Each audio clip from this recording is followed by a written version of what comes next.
Welcome to Game Soup, it's a game design podcast where we throw ideas in a pot and see what's cooking. I'm Chloe Montgomery and I'm joined by Diana Jones award-winning emerging designer Kayla Dice. How are you doing this week, Chloe? I am thoroughly out of it. Starting a new job. Yeah. How are you, Kayla? Yeah. I have been alright.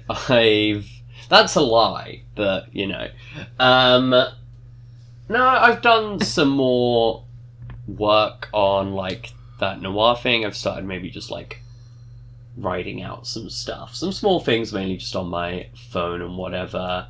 I was like, did I do anything fun that was unrelated to games in the week gone by? I saw a friend, that was nice. And, I played all of Inscription in, like, 2 days. Very good game. I am pretty card game pilled, but, like, very good game. Yeah, it goes places I wasn't expecting it to. From just what I knew about it. I'm glad to learn that it does hold up as for people who aren't, like, super card game pilled. I know you're, like, into roguelikes and stuff, but... Yeah, no, that does make sense. That it's very sort of, you know, nervous spike targeted towards you. I think all the achievements are named after magic cards, so... Girlfriend of the show, Alyssa, made a game inspired by, like, the card mechanics of Inscription, right? I mean, Hunt Through the Bitter Cold is inspired by the theming of it, and it is like a roguelike role-playing game, but yeah, I mean, a few years ago we were tinkering with a game that was kind of skirmish crossed with Inscription. Yeah. Where it was like an RPG built in the skirmish system, and you played as gods who were overseeing this role-playing world. But all of the, like, good and cool gods had left. Like, the god of light had fucked off, the god of war had fucked off. So it was like the god of twigs and the god of candles. This feels very really, you. It's like your town's patron saint and their three mates. It's like, oh, what are you famous for? Oh, I protect fountains. Anything else? Doorways? And then you send these chump gods to war or to skirmish. No, so you are these trump gods manipulating the people in the world below you. You are gods playing a role-playing game. With the people below you, and it's like, oh, so we go into a forest. So the god of twigs is going to be the GM for this bit. We go into, you know, like a mountain. So the god of pebbles is going to be the GM for this bit. And like there was play with working in, like, you are actively puppeting these living people. Like you are taking them out of their normal lives so you can play a game with them. That's a fun way of taking the sort of minis element. Yeah. I don't know. I'd like to go back to that. That does sound cool, and it does sound, like I said, very you. Yeah, I'd like to go back to that. I think there's space there. Did you have a name for that game? It had, like, a title and then a colon, A Game of the Gods. So, look out for that. Coming 2020 never. It's going to do big at the 2025 Game Soup Awards. Oh god, are we definitely to do that again? I don't think so. There's so many more games. We should do some kind of fun end of year. Even some kind of fun faux award show could be cool, but I don't think we could do the way we did the Supers last time. We do a tier list for every game we've actually played this year. Could just dive become full an into actual discourse. Review show. Yeah, fuck it, why not, right? What I found interesting about Inscription, what I was thinking with this was the way it's like the rules of like the Inscription video game bit changing depending on like which scribe has sort of taken over it. And I wonder if there's something... We've talked about games where, like, rules are being changed before, but I wonder if there's, like, something diving off of that. I was also briefly been thinking about this, like, I was wondering if there's anything to do with, like, you know... Because Inscription being a card game, or a video game card game, has the element of, like, you know, you're spending stuff, and the resources that are emphasized or whatever are different across games. And I was like, oh, is there anything with like a game where like your resources are like tied to different things, or your resources are tied to like what you can do, but like what resource keys to what changes and can be changed by the players, who might be the characters but might not be. Yeah, I mean, I think a thing we did with Game of the Gods is like, oh, if the God of Rocks is the current GM, then they have lots of specific rules to do with whatever their domain is. And so it's like, oh, well, we need to talk to this priest, but because the God of Rivers is the current GM, we can't talk to them properly. We need to take them to another place to get the mechanics to talk to them. The current GM. Yeah. Because he's a God of Rivers. Oh, you're so mean to me. No, yeah, that's cool. I think it's interesting because, like, yeah, I like Inscription does that via like meta narrative stuff, like layers of games within games. Yeah. Your idea there very much focuses on like mythology and gods. I wonder what other ways you could get this thing of people like changing rules. Yeah, I mean, the obvious pick that we would go to every other episode on Game Soup is, oh, you jump between games and you use the different game systems. Yeah, that's the kind of similar, like, yeah, metafictional thing. You jump between books on your shelf, and it's like, oh, the rules of romance mean you can flirt with people, but because it's a horror book, we can't do that. If you flirt with people, the slasher's gonna get you. Sex is evil in the book you're currently in. No, I Exactly. Yeah, because I think, like, if you're having a thing where, like, players can change rules and that links to either the character they're playing or, like, some force the character is tapping into, like, it does make sense that it's like, oh, there needs to be either some element of, like, massive power, like, you have the power of a god, you are playing a god or whatever, or, yeah, you need this sort of, like, meta and, like, oh, rules of fiction stuff. And I'm just genuinely curious, is there anything else it could be? Like, is there a way of doing this where it's like, I don't know, it's a sport RPG, and, like, these are, like, petitions made to the governing body that lead to the rules of play being changed? Or does it... is the fun of it involving that it's big-scale stuff, that the rules of the game are also kind of the rules of the world, and that means you need gods or characters? I mean, I like the idea that you're able to, like, quickly solve a puzzle by, like, changing everything about the world. Rather than having to do paperwork and shit to, like, oh, we need to change the rules of volleyball so that you can kick things. Oh, it could also be, like, a fucking cyberspace thing. Oh, yeah, you, like, hack the world.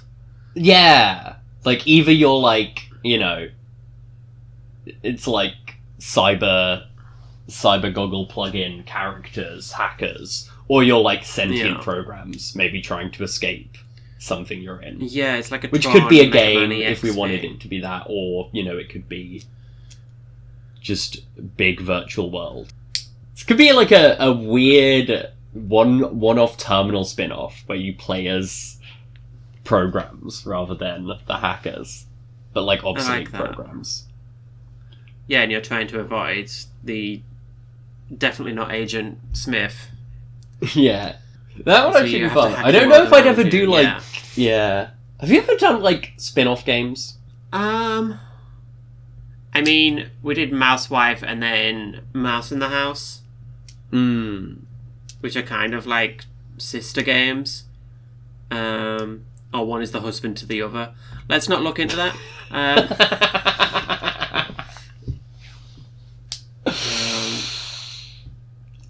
Like, is Alavante and the Monster Country games set in the same universe? I think that could be interesting. Like, if we end up doing a Kickstarter for Monster Country, we could like add some lore, like, oh, maybe the adventurers are like coming to study you.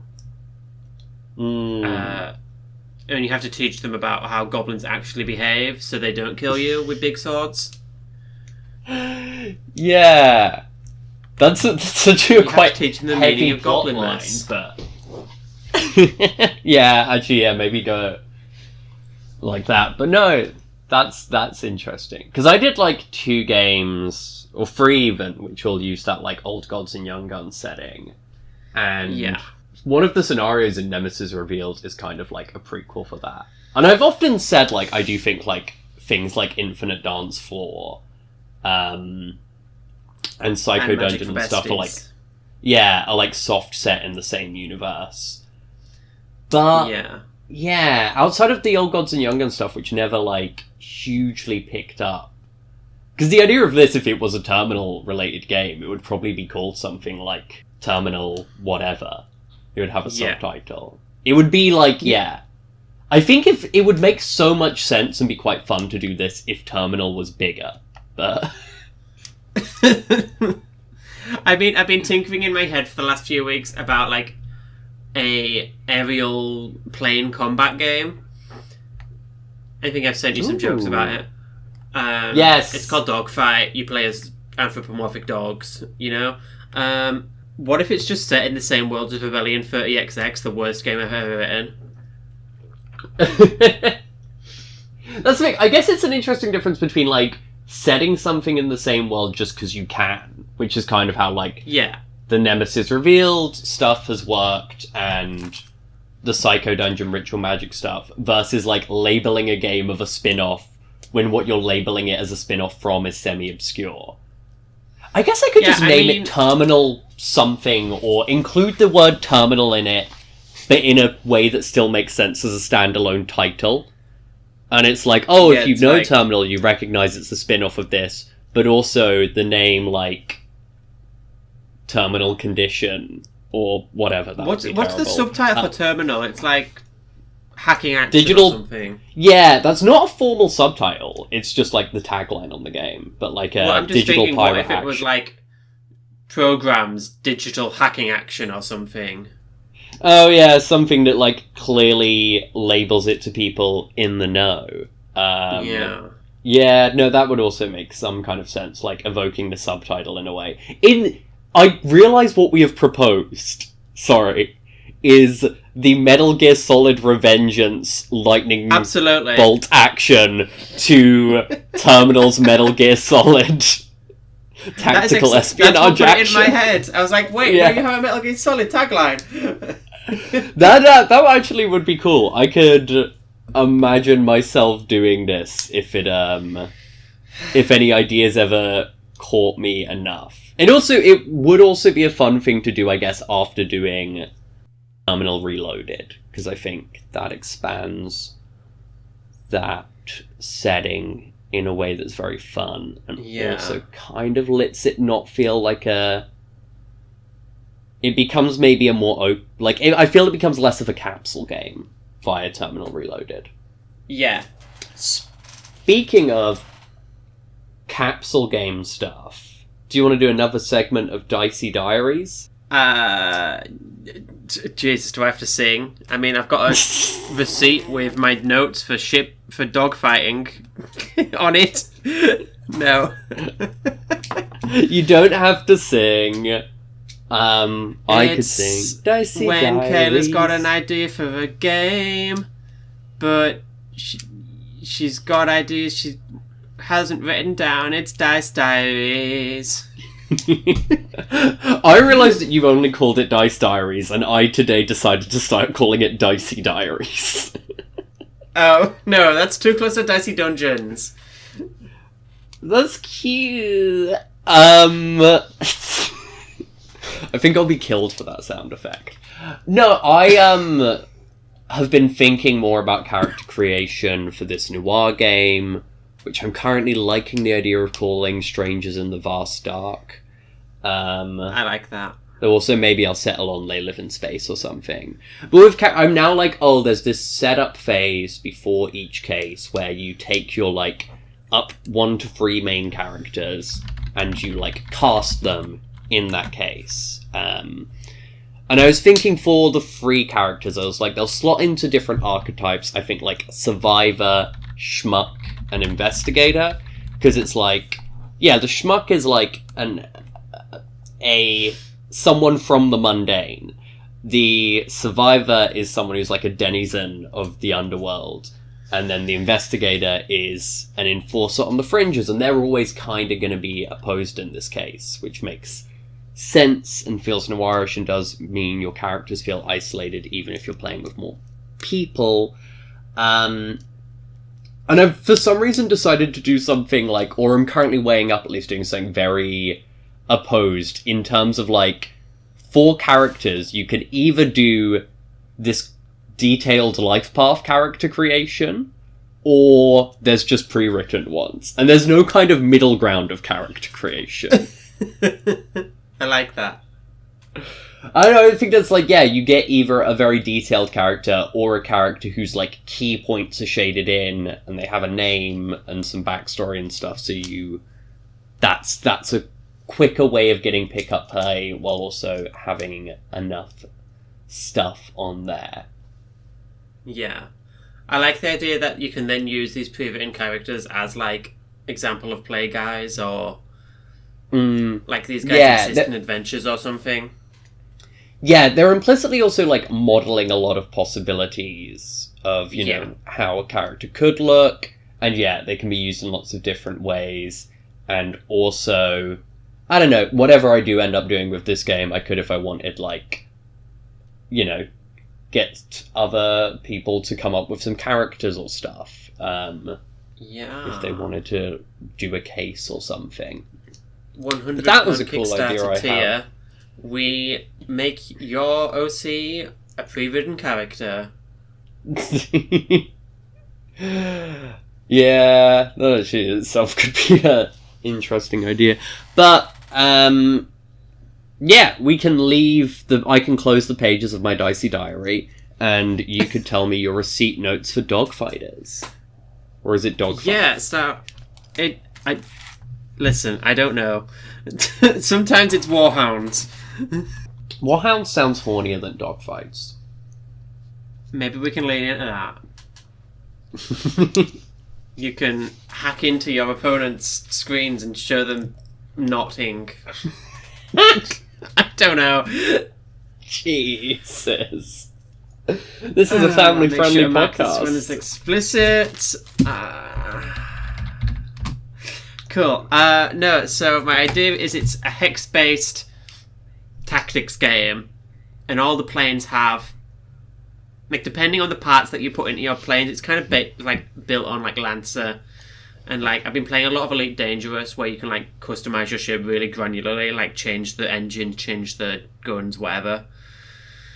Depending on that, you have, like, different top speeds, and, like, depending on what speed you're going and the wings you have different turning capabilities. So, like, it's all about, like, lining yourself up with the opponent so you can, like, shoot at them. That sounds cool. I didn't know you were allowed to get them. I've played one game of it, but I like the idea of it, and Alyssa keeps reading Kill 6 Billion Demons, which is by the same person, so... Yeah. You know, the interesting thing I found about doing, like, planes, though, in a sort of, like, I guess in a grid sense, is that planes are, like, always in motion. Yeah, exactly. Have you read Talk? No, it's by one of the Brain Trust people? Yeah, Talk by Will Jobst. It's like a rally road a racing. It's kind of like Mad Max-esque. And it's got a grid, but like the idea is your grid is always moving. And it is a fact that you are like, it's like, no, these are the positions you have next to each other as you are all racing forward. Yeah. I mean, I tinkered with that sort of idea for Train War, which never came to be, because that would involve me sitting down for 8 hours and writing out units, and I do not have the attention span for that. But I definitely feel you could get Alyssa to do that. No. No, she's very busy. But I'm just like, in the sense of, I think she'd enjoy writing units. Oh, absolutely, yeah. I mean, she did all of the, she did a bunch of, like, expansion stuff for Skirmish for Brinkwood, some vampire game. Yeah. That's good. I'm just saying, I think you could easily dangle the keys of, hey, Alyssa, do you want to write some units? I'll put on a Subway Surfers video at the same time. I think I need one of those tablets that makes me focus for 8 hours straight, and then I go into a coma for 24 hours, and I wake up, and it's a beautiful game. You need the limitless pill. I need the limitless pill. That sounds cool, though. So what's your split between dogfights and warhounds? Or is that just you forget the name a lot, are you saying? I forget the name, and they both sound like free games on PlayStation 4, so... Yeah, no, that makes sense. Do you prefer the name Dogfight? Yeah, I like Dogfight, but Dogfighter, just like... Or Dogfighters. There's lots of leeway in it, there's lots of verbing you can do with it. Yeah. So I assume... for this, you would want to probably, like, work with an artist who does cute anthropomorphic dogs, right? Yeah. Somehow they have to thread the needle of being able to do really techie sci-fi spaceships and also furries. I mean, I'm sure there is an artist out there, but... I'm sure there is an artist out there. I'm also, like, you could work with, like, two different people and have it almost be a fun juxtaposition of, like, you know... A cockpit artist for the cutesy furry anthropomorphic dogs, and then like a fighter jet artist for the sci-fi fighters. Yeah, that's just that could be fun. Look for furry artists. I am like at one point I considered for Terminal having one artist for all of the art from within the simulation and one artist for all of the art from the Wake. Yeah. But basically Gormangeist was good enough. I'm like, I just want you to do everything. But in the game there's a fun like color palette split. Like you can always tell which scenes are Wake scenes because they have their own sort of unique palette. Because Gormangeist is very, very talented. And we'd hope so. Yeah, I mean... you could probably write a lot of, like, fun... They do a cool thing with all the fight scenes. Have I ever watched What Girl? Like, in the fight scenes, it's like, becomes a music video. That is cool. Yeah. I reckon you could also get a lot of, like, cute fiction stuff for this. Like, in the way you've got for Tournament Arc. Yeah, absolutely. Like, space stations, and are you, like, a Star Fox team, or are you, like... military or what? Like, I have to work out all that stuff, but yeah, I'll figure it out. This sounds fun. I think you've got a lot of fun ideas that sound cool. This podcast is often true, but these ideas sound more like things you wanted to do or pick up, so... Yeah. I just need that Limitless pill. If you are selling Limitless pill, please get in touch with us. There's a X description somewhere, I'm sure. Just Google our names. Thank you for listening to Game Soup.